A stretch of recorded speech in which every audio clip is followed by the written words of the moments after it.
Quando eu tinha 24 anos, eu fui diagnosticada como uma pessoa que poderia infartar a qualquer momento. Eu era advogada e trabalhava no mercado financeiro. Eu não era uma pessoa estressada, eu não era mal-humorada e eu não tinha nenhum indício de burnout. Mas fato é que o estresse estava consumindo a minha vitalidade de uma forma que nem eu pude perceber. Isso começou a me fazer pensar que talvez outras pessoas estivessem vivendo isso também. E estão. Em 2015, foi feita uma pesquisa pela International Stress Management Association e que resultou em que 72% das pessoas estavam infelizes com o que faziam.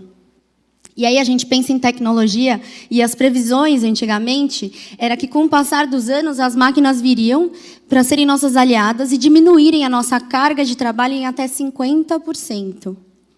Estamos em 2018 e eu duvido muito que alguém aqui tenha conseguido reduzir a sua carga de trabalho em 50%. Em 2018, a pesquisa foi feita novamente. Quantos por cento vocês acham que continuam infelizes com o que fazem? Somos 90%. Estamos em 2018 e hoje, a cada 10 pessoas, 9 estão infelizes com o que fazem. A Organização Mundial da Saúde começou a se preocupar com esse tema e fez uma pesquisa sobre os gastos que estão sendo utilizados, né? Quantos países estão utilizando de dinheiro para bancar essa infelicidade. E o resultado é de que foram gastos 800 bilhões de reais com afastamentos por depressão. O Brasil, de todos os países do mundo, está em segundo lugar nesse ranking, só perdendo para os Estados Unidos. Dos 800 bilhões, 260 bilhões foram gastos pelo Brasil com afastamentos de funcionários por depressão. E quando a gente encara esses dados, a gente fica se questionando por que será que a gente se assusta tanto com isso? Por que será que talvez aqui, nesse ambiente, e em cada ambiente que a gente frequente por aí, 90% das pessoas não estão felizes com o que estão exercendo? E aí a gente tem que voltar um pouco na história e lembrar de que, nas épocas tribais, as pessoas que não eram aceitas dentro das tribos, elas não sobreviviam. Então, não ser aceito num grupo era significado de morte. E, ao longo dos anos, a gente foi ensinado de que a gente precisava ser aceito. O maior medo do ser humano hoje é não ser aceito. Porque a gente herdou esse medo da sobrevivência. A gente atrela a aceitação à sobrevivência até hoje. E aí, o que a gente faz com isso? A gente começa a seguir diversos padrões, né? Como é que a gente se veste, porque se vestindo dessa forma a gente consegue ser aceito em determinado ambiente. Como é que a gente fala? Como é que a gente se porta? Então, como é que eu faço para ser aceito? E aí essa aceitação começa a frustrar a gente, porque com o avanço da tecnologia, o que aconteceu? A gente ficou cada vez mais conectado. A gente não consegue mais fugir de quem a gente é. A gente está o tempo todo sendo vigiado por todo mundo, assim como a gente consegue se conectar com todas as pessoas, em qualquer lugar do mundo. Então, a gente não consegue mais exercer aquela história de que, quando a gente está trabalhando, a gente exerce um papel, né? E quando a gente está em casa, a gente exerce outro. Então, a minha vida profissional é uma coisa e a minha vida pessoal é outra. Isso não existe mais. Tudo que você fala, tudo que você prega e tudo que você come, tudo que acontece na sua vida está sendo validado o tempo todo por todas as pessoas que te conhecem pessoalmente e aquelas que não te conhecem. Porque a gente não vai conseguir fugir disso. A tecnologia está trazendo essa realidade para a gente. E aí, como é que a gente lida com o fato da gente não poder mais exercer um papel? A gente cria papéis para que a gente consiga ser aceito nos lugares que a gente frequenta.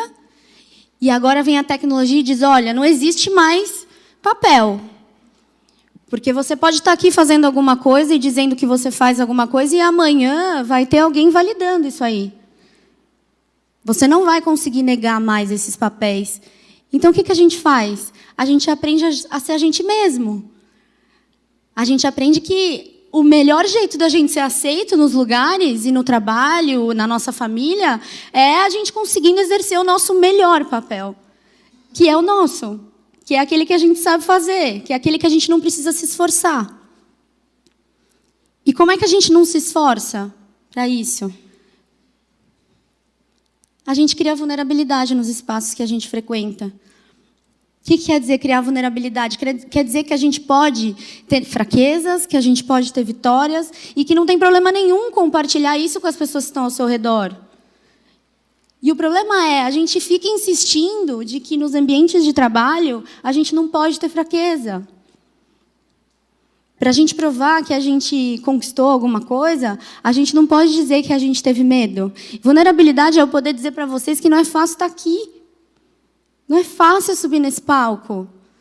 Eu tive medo, eu tive vergonha, eu chorei. Não foi fácil para mim. E está tudo bem. Porque eu sei que eu tenho uma rede de pessoas que continuam me aceitando desse jeito. Porque eu aceito elas com essas fraquezas também.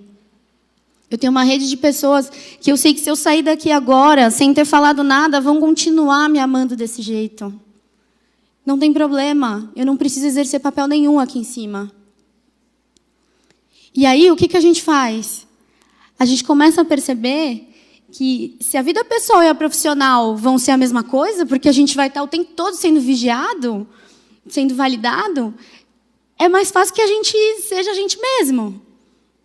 É mais fácil que a gente consiga atrelar no nosso trabalho momentos de vulnerabilidade, momentos de pertencimento com as pessoas que estão ao nosso redor, para que a gente aceite elas do jeito que elas são e para que a gente seja aceito desse jeito também. Eu comecei a pesquisar bastante esse tema e falar muito sobre isso em diversas empresas. E uma das empresas que eu fui, eu estava no elevador e eu conheci o senhor Antônio no elevador. E quando eu cheguei na reunião, o tema era como que a gente conseguia integrar mais a equipe e deixar a equipe mais motivada. E aí a primeira pergunta que eu fiz era: vocês conhecem o senhor Antônio do elevador? E aí me disseram que não. Ninguém conhecia o senhor Antônio. O senhor Antônio era um senhor de 75 anos, que há 5 anos trabalhava naquele elevador, todos os dias limpando o elevador. Ele tinha pedido para a empresa para ser contratado depois que a mulher dele faleceu, porque ele não queria se sentir sozinho. E ninguém conhecia o senhor Antônio. Eu tenho certeza que depois daquele dia, todas aquelas pessoas passaram a conhecer o senhor Antônio, se interessaram pela história do senhor Antônio. O senhor Antônio nunca mais vai se sentir sozinho. E a gente precisa fazer isso onde a gente está. A gente precisa conhecer os senhores Antônios. A gente precisa contar histórias nossas. Querem mais uma história? A minha. Eu sou uma menina que nasci e sou filha de pais separados. A minha mãe tinha 21 anos quando eu nasci. E eu cresci junto com ela num trabalho que ela fazia com a população de rua. E quis muito crescer na vida e fazer minha carreira e ser aceita, né? É isso que todo mundo quer, no fundo. E eu entendi que, para ser aceita, eu tinha que fazer aquela carreira que todo mundo achava que era certa. E eu estudei direito, e eu virei advogada, e eu comecei a trabalhar no mercado financeiro, e eu conquistei todos os cargos que eu podia ter conquistado, bem nova. E aí eu percebi que eu queria largar tudo, de repente. Era a minha vontade. Eu não estava infeliz, mas eu queria mudar. E eu fiz isso.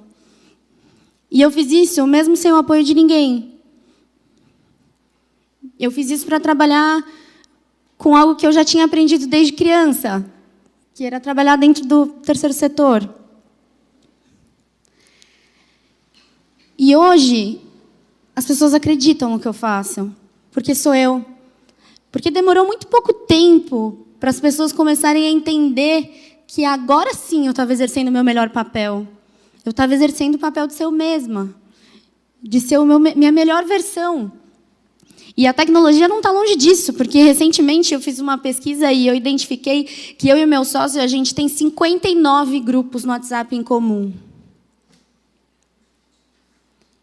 A minha carga horária não diminuiu em 50%. A minha carga horária é muito maior do que antes. E por que hoje eu não estou na estatística da USP, por exemplo, que identificou que segunda-feira de manhã é o dia com mais infartes? E por que isso? Porque as pessoas não conseguem mais suportar a ideia de que elas têm que acordar na segunda-feira de manhã e vestir o papel que elas precisam vestir. E isso não significa que vocês precisam pedir demissão, que a gente precisa transformar nossa vida, então agora vai todo mundo trabalhar com o que ama, viajando pelo mundo. Isso só significa que, se você se permitir ouvir as histórias dos senhores Antônios que estão sentados do seu lado, e se você puder compartilhar a sua história com as pessoas que estão sentadas do seu lado, você não vai mais precisar exercer papéis. Porque você vai poder olhar as pessoas do jeito que elas são, e elas vão te olhar do jeito que você é. E aí o trabalho, ele é mais uma coisa agradável que você faz ao longo do seu dia. E só.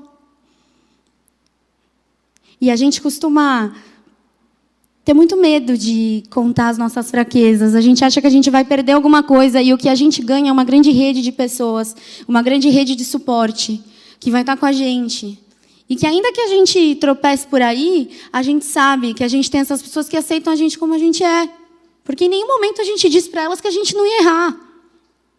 Então, o que a gente precisa, dentro das nossas relações de trabalho, é, primeiro, aceitar que a nossa carga de trabalho não vai diminuir.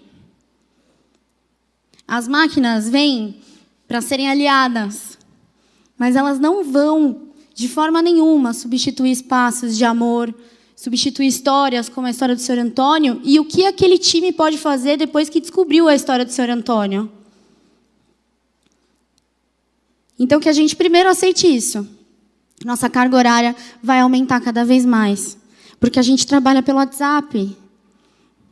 Porque as pessoas sabem quando foi a última vez que a gente ficou online. Porque as pessoas sabem se na hora que a gente estava dizendo que a gente estava fazendo alguma coisa do trabalho, a gente estava online ou não. A gente não consegue mais fugir. Então, se a gente vai trabalhar o tempo todo, se a gente vai estar o tempo todo conectado com todas essas questões, por que a gente só não se permite ser a gente mesmo e aliar isso ao nosso trabalho? Por que a gente não se permite contar histórias nossas e ouvir histórias nos nossos ambientes? Porque quando a gente está com os nossos amigos ou quando a gente está com a nossa família, eu não vejo ninguém contando as horas. Nossa, hoje eu passei 3 horas e meia com os meus amigos. Ninguém faz essa conta. Então, por que a gente sai do trabalho e fala, caramba, hoje eu trabalhei 10 horas. Caramba, hoje eu trabalhei 12 horas. Tem pessoas lá que são tão agradáveis quanto seus amigos, que têm histórias tão extraordinárias quanto a dos seus amigos. E se você se permitir conviver com eles, ouvir essas histórias, você não vai mais precisar contar quanto tempo você está lá. Porque você vai curtir essa jornada. A gente não tem que curtir só o final dela, a gente tem que curtir a jornada inteira. E a gente faz isso não só na nossa vida, como no nosso dia. Então, a minha jornada de trabalho, eu tenho que fazer as minhas funções. E aí eu saio e eu vou curtir. Na vida também, né? Eu tenho essa jornada aqui porque eu quero atingir aquele objetivo. E a gente não curte as jornadas, que são a maior parte da nossa vida. Então, se a gente encarar isso de um jeito diferente, talvez a gente consiga suportar essa jornada de trabalho muito mais alta, que a gente já entendeu que a gente vai ter, e vai ficar mais fácil. E não se esqueçam que, junto com você e comigo, tem várias outras pessoas que estão buscando encontrarem algo que elas gostam de fazer. Isso não significa que elas querem mudar o que elas fazem. A gente quer mudar o como a gente faz. Não interessa o que a gente faz. Se a gente estiver curtindo o como, vai ficar muito mais fácil. A Organização Mundial da Saúde previu que em 2020 a depressão vai ser a maior causa de afastamento.